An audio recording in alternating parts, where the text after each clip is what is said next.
All right, once my table has gotten everything set up for paint, I'm gonna have my workspace kind of organized. So I have my paint palette ready to go. I have my painting, which should have your name and hour on the top, water basin, which is approximately halfway full, and then the three primary colors off to the side. But I don't have a lot of viewing area here, so my main focus is to make sure that you can see the color wheel and then my mixing, okay? So the first thing I'm going to do is fill in my primary colors, and for primary colors, that should be easy. There's no mixing involved. So the first thing you're going to do is want to make sure that you are only twisting off the white part to open on your paints. So you can see the red goes up, and now when I twist the white cap open, it goes down, very similar to a glue bottle. Just make sure that when you're twisting the white, that you're not twisting the red with it, otherwise you're taking the entire cap off, which means you'll have a big mess on your hands. So all I'm gonna do is squeeze a little bit of the red out, and if I'm leaving them open throughout the duration of class, the paint's open, that's absolutely fine. I would just recommend making absolute sure that you have it closed before you put them away in the bucket, or otherwise your bucket's gonna be a mess.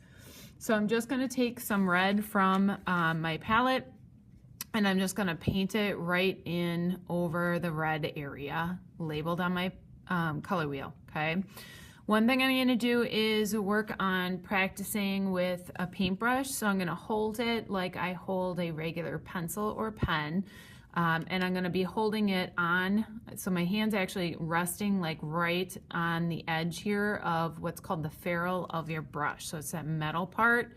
So if I'm holding it far back on the brush, then I don't have as much control over the brush itself. So I want to make sure that since I'm painting in some pretty small areas, and my goal is to stay in the lines, right, inside the shape here.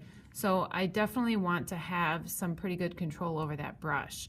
So what I'm going to do here is just kind of rest slow and easy along the edge of the line there so that my brush is staying in the line. In the bigger areas here, then I'm going to be pressing down on the toe of the brush, which is the tip, as well as the center, which is the belly of the brush. So I'm going to be pressing down on the brush a little bit more firm, so a little harder, right, where it's those bigger areas. So when I'm getting to an edge, then I'm going to practice just trying to touch the toe of the brush, so right at the tip of the brush, hardly bending it at all, because I'm trying to be extremely careful around the straight edge, okay? So I'm just basically using the tip edge right now of the brush, okay?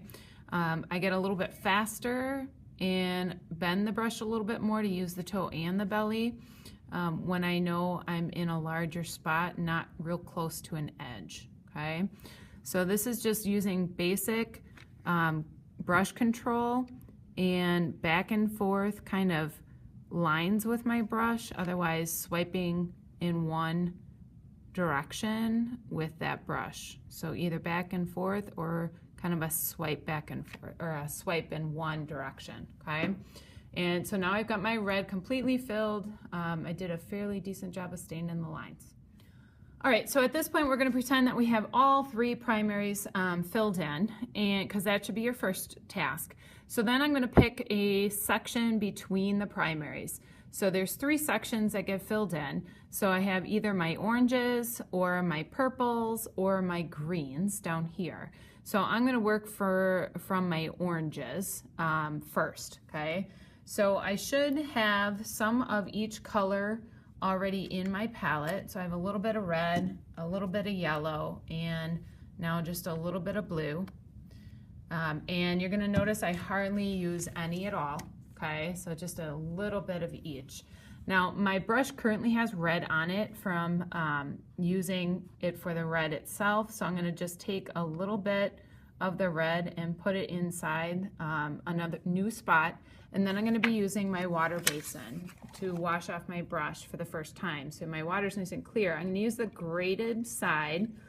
And if you hear that scraping noise, that means I'm pushing down too hard, okay? And so I'm not going to be doing a big tap on the side, because if I'm tapping it real hard, that's going to splatter water. So I'm going to be cautious of that. But I am going to be using my paper towel. My paper towel, I'm going to squeeze the end of the brush. I'm not going to squeeze the tip of the brush and pull, because that's going to pull the hairs out of the brush. I'm just going to squeeze it to make sure that it's relatively dry. But the big test is I want to make sure there's no more red in my brush, okay? So then I'm going to go to my yellow, and my goal is to try to get about an equal amount of yellow and red, and I'm going to stir that up, and I'm going to hope that I get kind of right in the middle, right in the middle kind of orange, okay? So that looks like, and it's hard to tell on the camera, but that looks like a pretty decent orange. On the camera it's going to look a little dark, but when I do the red orange, you should be able to see the difference between.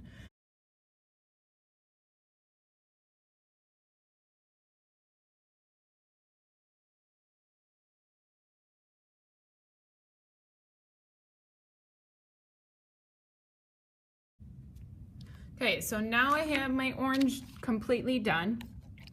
And here I go again, washing off my brush, because I have orange on the bristles. So I might want to make sure my brush is nice and clean and it's dry, okay? Now I need to turn my basic orange, this orange, into a yellow orange. So I'm going to pull a bunch of yellow, and I'm going to stir it in. And I don't want to over stir, I just want to stir it good to get it mixed up. But sometimes I notice kids stir and stir and stir, and then all their paint does is start to dry on them. I do think I could probably get that a little bit lighter. So I'm actually going to just wipe off some of this and put my brush into the plain yellow and see what I get on that side.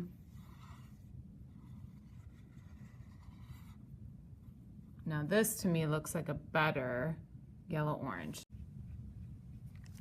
Okay, so now I've got my yellow orange and my basic orange. Okay, my yellow orange is really light.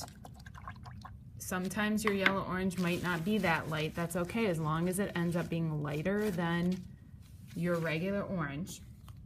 So now my goal is to take some red, now that my brush is clean, and I want to stir it into the orange.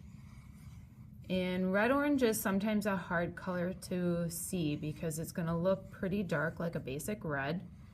Your goal with a red orange is that it should be just a little bit lighter than a basic red. Might even steal some of that.